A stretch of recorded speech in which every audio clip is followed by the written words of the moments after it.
A Era Vargas. Governo provisório. Getúlio, ao tomar o poder pelo golpe, estava instalando uma ditadura com amplos poderes, tendo liberdade para estabelecer as diretrizes para a modernização do país.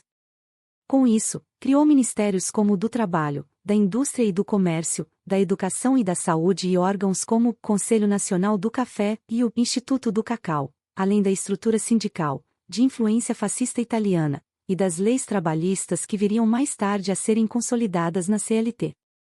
Suprimiu as liberdades e também a autonomia dos estados, na medida em que nomeou interventores de sua confiança, o que gerou indignação dos opositores, principalmente com a classe média paulista e com as oligarquias cafeeiras, o que foi alimentando um clima de revolta, principalmente em São Paulo. Getúlio tenta apaziguar os ânimos nomeando um novo interventor natural de São Paulo, Pedro de Toledo, mas o problema já tinha tomado uma dimensão tal, que agora os paulistas defendiam a criação de uma nova Constituição para restabelecer os poderes dos estados. Dentro dessas manifestações de ruas, quadros jovens e estudantes foram mortos em confrontos em 23 de maio de 1932, Martins, Miragaia, Drauzio e Camargo, MMDC, causando uma grande comoção que faz com que a toda a sociedade paulista passasse a apoiar a causa constitucional, resultando na eclosão da Revolução Constitucionalista no dia 9 de julho. São Paulo, inicialmente apoiado por promessas das tropas do Rio de Janeiro, Minas e Rio Grande do Sul, acabou ficando isolado, pois Getúlio manobrou de tal forma que negociou com as lideranças desses estados, desfazendo-se a aliança. Sem o apoio e com as fronteiras vulneráveis, restou para São Paulo fazer uma guerra de defesa. Em diferentes frentes de batalha, muitos jovens soldados que se alistaram de forma voluntária para o combate perderam suas vidas e muitos ficaram feridos com sequelas permanentes. Em 28 de setembro do mesmo ano ocorreu a rendição. Embora São Paulo viesse a ser derrotado, Getúlio Vargas convocou em 1933 a Assembleia Constitucionalista, promulgando a nova Constituição em 16 de julho de 1934. A nova Constituição produziu novidades, como o voto secreto, o voto feminino, a obrigatoriedade do ensino primário, assim como a instituição de várias leis do trabalho. A Constituição marcaria também o fim do governo provisório, pois ela previa que o primeiro presidente seria eleito pelos membros da Assembleia Constituinte.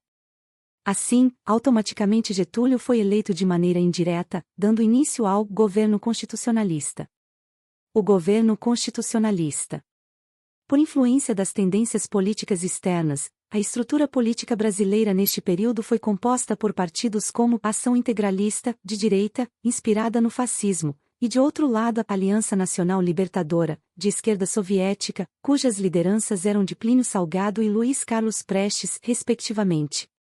Com Getúlio no poder, os movimentos foram acirrados visando a tomada do poder, vindo a ocorrer a intentona comunista que, em novembro de 1935, tentou aplicar um golpe de Estado feito por ataques perpetrados por militares em seus próprios quartéis para promover a tomada dos mesmos e com isso galgar o poder. Mesmo com esse movimento tendo sido contido, os integralistas alardeavam que outro golpe estaria sendo engendrado, o que fez com que Getúlio aplicasse o golpe de 1937 por antecipação, encerrando a Constituição de 1934 e declarando o início do Estado Novo, com a nova Constituição de 1937. Sendo outorgada pelo próprio Getúlio, mantendo o poder extremamente centralizado em suas mãos. O Estado Novo. A Constituição de 1937 extinguiu os partidos e a independência dos três poderes, o fechamento do Congresso Nacional, assim como do federalismo brasileiro, onde os governadores passariam a ser nomeados pelo presidente, e os prefeitos pelos governadores, sistema esse que perduraria até 1945. Durante esse período, eclodiu a Segunda Grande Guerra, sendo que o Brasil assumiu inicialmente uma posição de neutralidade, mas diante de ataques por submarinos a navios brasileiros, afundando-os, fez com que o Brasil declarasse guerra contra tropas do eixo em 1942, alinhando a política brasileira aos interesses dos aliados, principalmente dos americanos que já forçavam essa tomada de decisão. Como contrapartida, a aproximação com os Estados Unidos trouxe acordos comerciais, como a produção e fabricação da borracha, o que levou ao desenvolvimento pela colonização da Amazônia.